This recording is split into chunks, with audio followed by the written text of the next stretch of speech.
Inhaler ব্যবহার করলে রোজা ভঙ্গ হয়, এই মাসলাটা আপনি কোরআন হাদিস থেকে আমাকে দেখান তো। আমরা সবাই বিকাশে লেনদেন করি, বিকাশ আছে না আমাদের দেশে? বিকাশে যদি আপনি 1000 টাকা করেন, ঢাকায় 10 টাকা দিতে হয়, সিলেট 20 টাকা দিতে হয়। বিকাশে লেনদেন করলে অতিরিক্ত 20 টাকা দেওয়া জায়েজ আছে কিনা বলে। আমরা আজকে প্রযুক্তির যুগে ওয়াইফাই ব্যবহার করি। ওয়াইফাই আপনি যদি পুরো মাস ব্যবহার করেন তারপরও 500 টাকা দিতে হবে যদি আপনি 5 MBPS ব্যবহার করেন। আর যদি একদিনও ব্যবহার না করেন তারপর আপনাকে 500 টাকা দিতে হবে। এই ধরনের চুক্তি শরীয়তে জায়েজ আছে কিনা?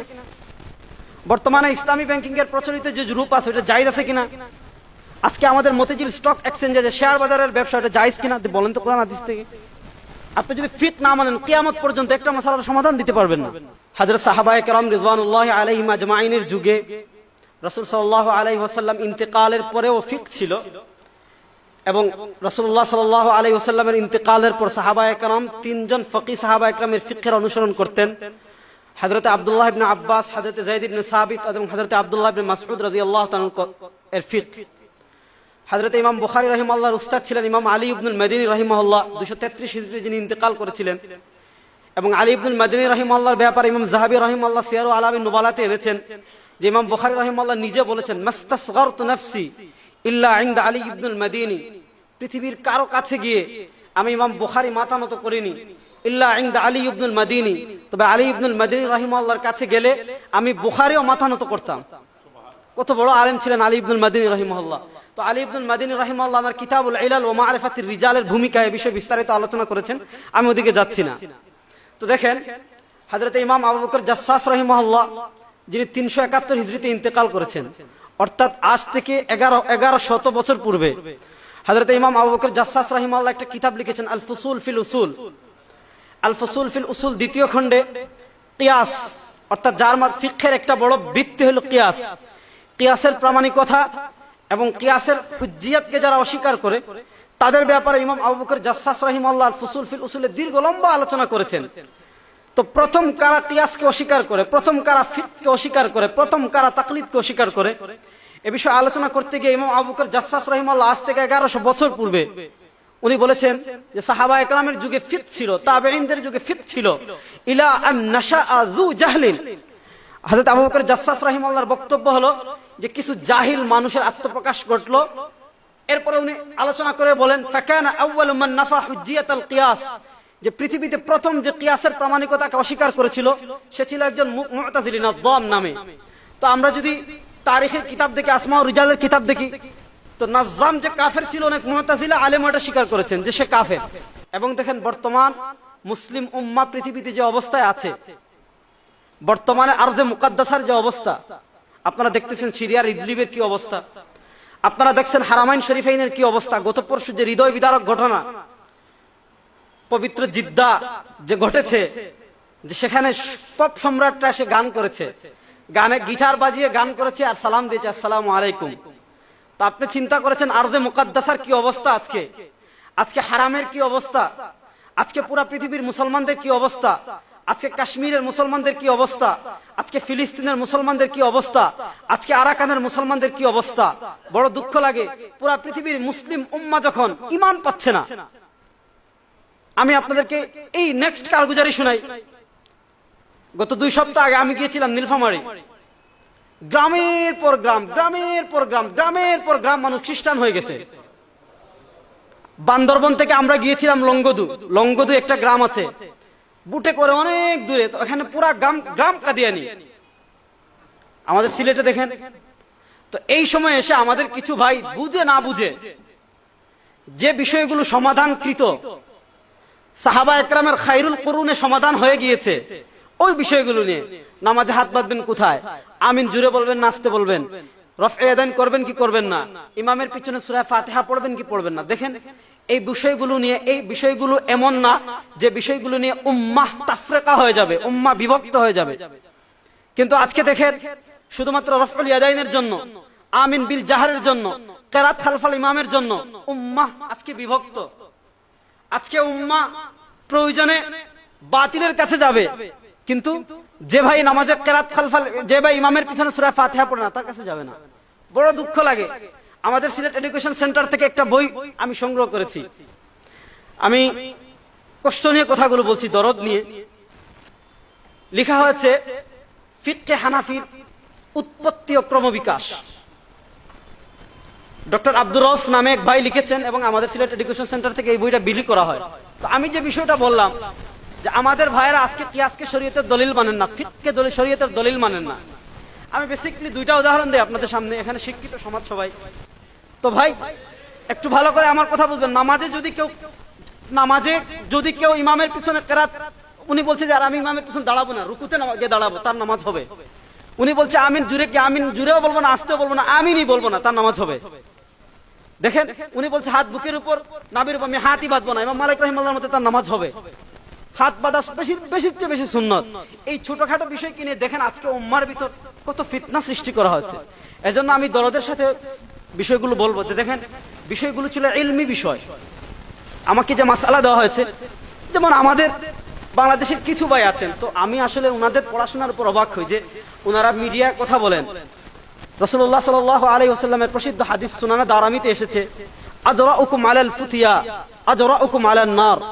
হযরত ইমাম ইবনে আব্দুল বার মালিকি রাহিমাহুল্লাহ উনি 463 হিজরিতে ইন্তেকাল করেছেন। দেখেন আজ থেকে প্রায় 1200 বছর আগে উনি ওনার জামিউ বায়ানুল ইলমি ওয়া ফাযলিহি ওই কিতাবে একটা অধ্যায় পরিচ্ছেদ কায়েম করেছেন, তাহিয়্যুস সালাফ লিল ফুতিয়া, যে সালাফ যখন আমাদের আকাবিরিনরা ফতোয়া দিতেন কত ভয় ছিল তাদের মাঝে।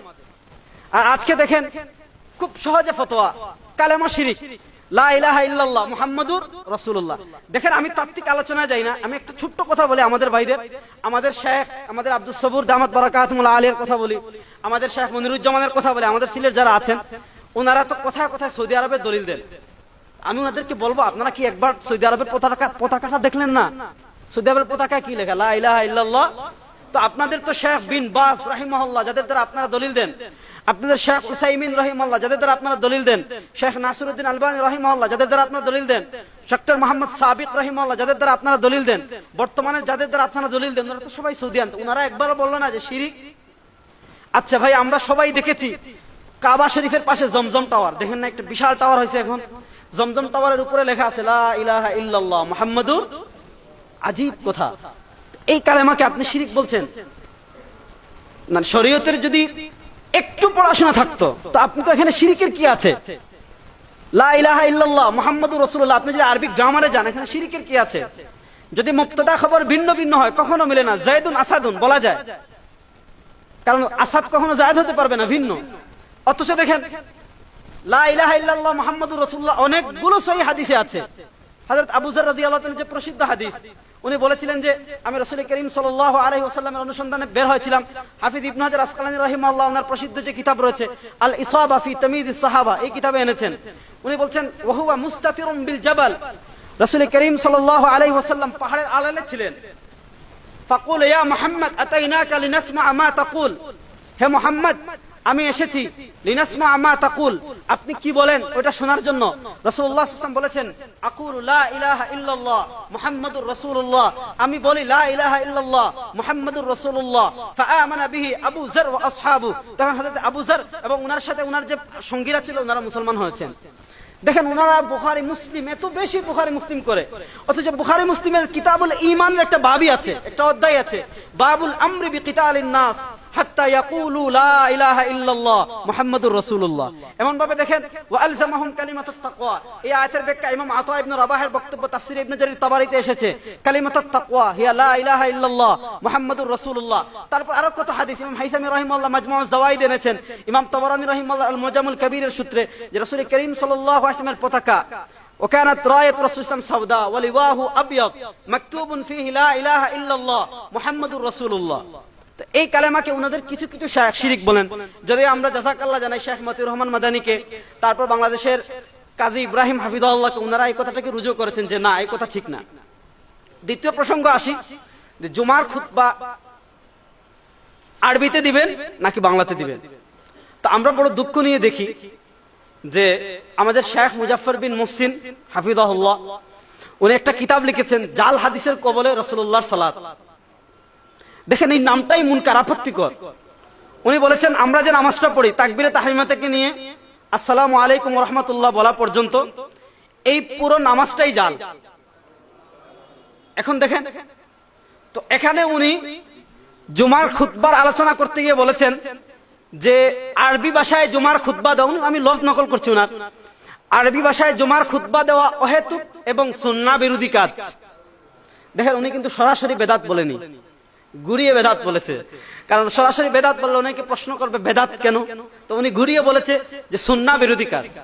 আমি বড় অবাক লাগে যে আমরা যখন ইমাম আবু হানিফা রাহিমাহুল্লাহর তাকলিদের কথা বলি, ফিকহের কথা বলি, ওনারা ফিকহের বিরোধিতা করেন, কিন্তু এই মাসালায় এসে জুমার খুতবা আপনি আরবিতে দিবেন নাকি বাংলাতে দিবেন, এই মাসালায় এসে আমাদের শেখ মুজাফফর বিন মুহসিন, তারপর ডক্টর আসাদুল্লাহ আল গালিব, আমাদের আব্দুস সবুর চৌধুরী সাহেব সিলেটের আব্দুস সবুর চৌধুরী সাহেবরা দেখলাম ওনারা এসে এই মাসালায় ইজতিহাদ এবং ফিকহের দুয়ার খুলে দিয়েছেন। দেখেন আমি দীর্ঘ আলোচনায় যাই না, একটু ছোট করে শরীয়তের একটা মূলনীতি বলি। হযরত ইমাম শাতিবী রাহিমাহুল্লাহ কিতাবুল ইতিসাম এনেছেন এবং হযরত মোল্লা আলী কারি রাহিমাহুল্লাহ উনি ওনার মিরকাত এনেছেন যে আন্নাল মুতাবাআতা কামা তাকুনু ফিল ফা'ল ওয়া তাকুনু ফিত তারকি আয়দান, যে রাসূল করিম সাল্লাল্লাহু আলাইহি ওয়াসাল্লাম যদি কোনো কাজ করেন সেই কাজটা আমাদের মুতাবাআত লাগবে, অনুসরণ করা লাগবে। ওয়াল মুতাবাআতু ফিত তারকি আয়দান, কোন জিনিসের সবব কারণ ইল্লত খায়রুল কুরুনে ছিল, সাহাবায়ে কেরামের যুগে ছিল, তাবেঈনদের যুগে ছিল, তারপরও যদি উনারা এটা করেন নাই তাহলে সেটা আমরা করতে পারবো না, সেটা করা বেদাত।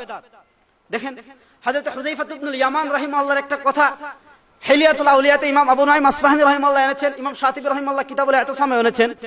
হযরত হুযায়ফা ইবনুল ইয়ামান রাদিয়াল্লাহু তাআলা বলেন কুল্লু ইবাদাতিন লাম ইয়াতাআব্বাদহা আসহাবু রাসূলিল্লাহ ফালা তা'বুদু, যে প্রত্যেক এই ইবাদত যেটা রাসূল করিম সাল্লাল্লাহু আলাইহি ওয়াসাল্লাম সাহাবায়ে কেরাম করেননি, ফালা তা'বুদু, সেটা তোমরা করবে না। একটা উদাহরণ দিই, সুনানে দারামিতে এনেছেন ইমাম আব্দুর রাজ্জাক আস-সানানী রাহিমাহুল্লাহ উনি আল-মুসান্নাফে এনেছেন, ইমাম আবু নুআইম আসফাহানী রাহিমাহুল্লাহ হিলিয়াতুল আউলিয়াতে এনেছেন, এবং এই হাদিস সব দিক থেকে সনদ সহিহ। সুবহানাল্লাহ আলহামদুলিল্লাহ লা ইলাহা ইল্লাল্লাহ। কাতিব টিভি, সুস্থ বিনোদনের অনলাইন ঠিকানা।